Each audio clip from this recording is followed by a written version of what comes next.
We get a lot of closed community games on the platform, and plenty of them just seem to end up being a scam or just completely failing and getting wrapped up in crazy amounts of drama and trouble. But recently we've been told about a closed community game named Kaizen, and it shows some potential. So what exactly makes this different from the closed community games that we've been getting? So obviously a lot of y'all are gonna say Shindo Life is better, the Brown Bros new Naruto game is gonna be better.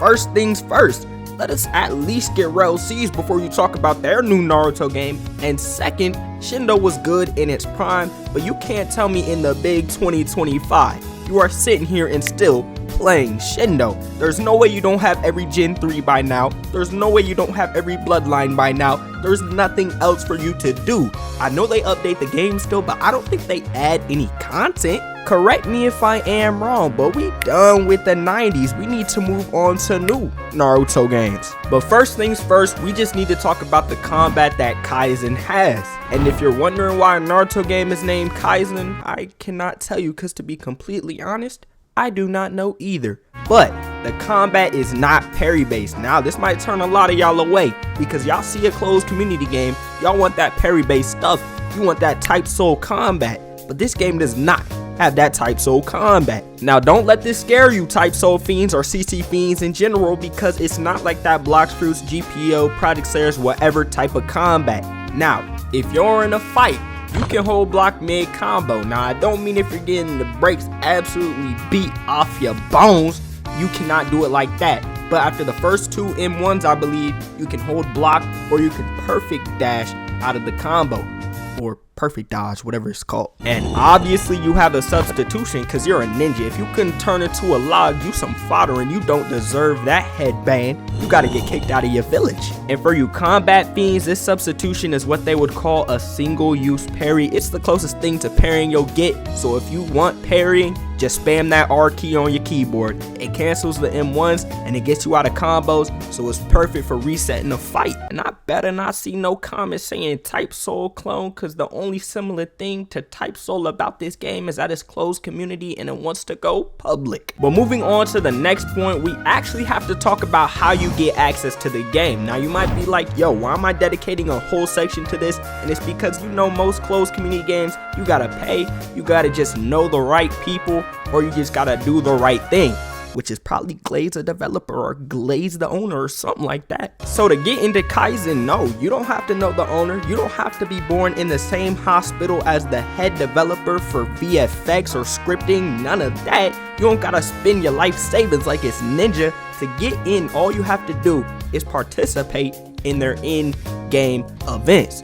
Obviously, you know, some people will get waived because of just who they know and what they do, but honestly, that's always gonna happen. But no, they don't want your money. Obviously they want your money, but not in that type of manner. You can get in by being just a regular Roblox civilian, and I think that's cool. Now I don't want to spend my whole day comparing, but if you look at a game like Sorcery and just what this guy actually did, he wanted you to pay multiple times to get back into his game. Kaizen, you don't gotta pay. You had a game like Ninja where you had to pay for early access, and you could spend $100 if you wanted tester for this. No, you don't have to pay to get in. And no shade at the Martial Academy developers, but you know, you had to pay to get in and the game still isn't open. I know they're reworking it and changing a lot, but this ain't a Martial video, so let's move on. Now next we have to talk about the progression in the game, and this is a little bit of an information dump, so I'm gonna need y'all to sit down, lock in, and completely focus. So obviously at the start, you gotta do the tuning exams, you know what I'm saying, unless you wanna be stuck as a Genin, however you say it, when Naruto was literally until he became a Hokage, because mind you, bro never passed the Chunin exam. But moving past that, I actually forgot to mention that you start off as an academy student and you got to do the academy student exam, then you move on to the Genin exam, which is against players, and an easier version of the Chunin exams, and then you move on to the Chunin exams, which is basically the Genin exams but harder. Yo, why low-key sound like I was freestyling there for a minute. Then after that, you can become a Jonin, which is like the top of the top, and if you a Jonin, I rock with you heavy. You got to teach 2 student players by progressing with them, so they basically throwing you in there, and you got to be the Kakashi to team 7. I'm never saying that again. but you gotta move like that. And that's a really cool version of Prague. I feel like that's pretty unique. And also, one last thing, as a Jonin, you can recommend 2 people into the game. If you're a Jonin, random people or friends, it doesn't matter. You boost them, and the only way to progress as a Jonin is teaching your students. So you better lock in, because if you're a bad teacher, you getting cooked by any other shinobi that pulls up on you and your village. Now, if y'all thought I was done with progression, I am nowhere near done. Moving on.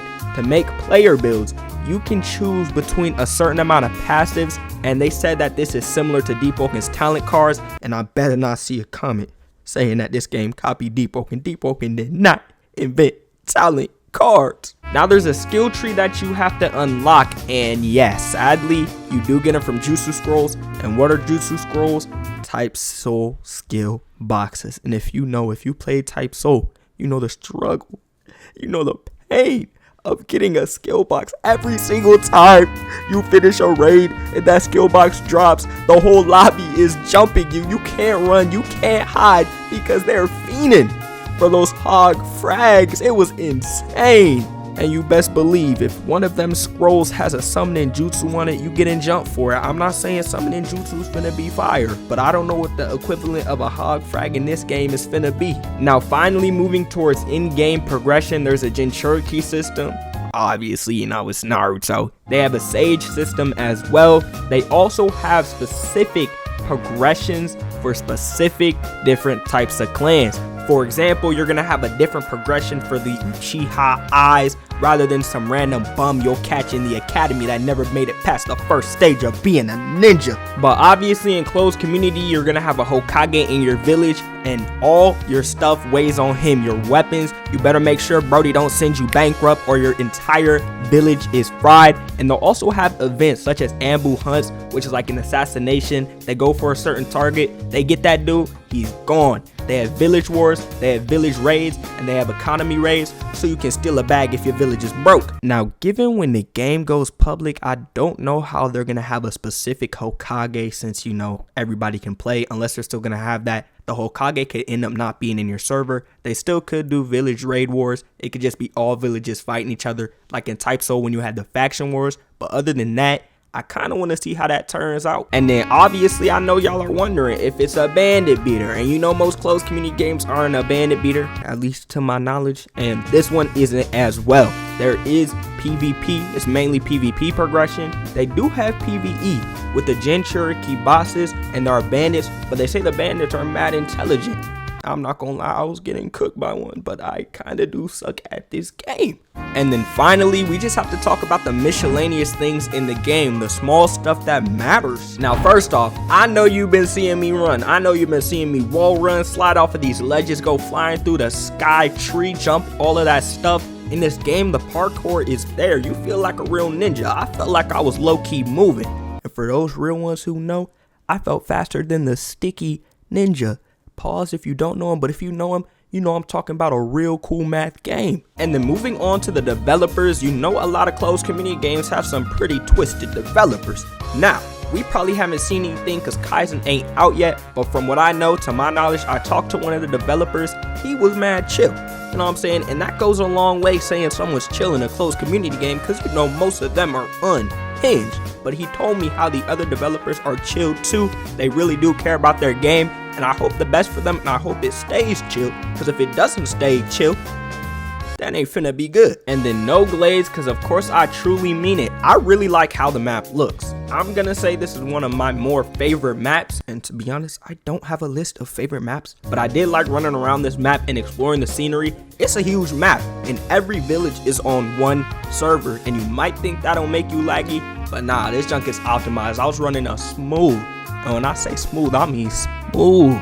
240 everywhere I went. And then obviously smaller stuff like the models, the VFX, that stuff just looks clean, and I genuinely am liking how the game is turning out. So hopefully y'all did enjoy that video, and if you are excited to play Kaizen 2, join the Discord. I'm gonna put it in the description, and low-key I'm gonna put it in the comments too, because ain't nobody reading no description. But let me know how y'all feel about the game in the comments down below. Let me know if you think it's gonna be the first good Naruto game we've gotten in years, or if y'all think it's gonna be some closed community trash and y'all think it should be eradicated from the platform before it even releases on there.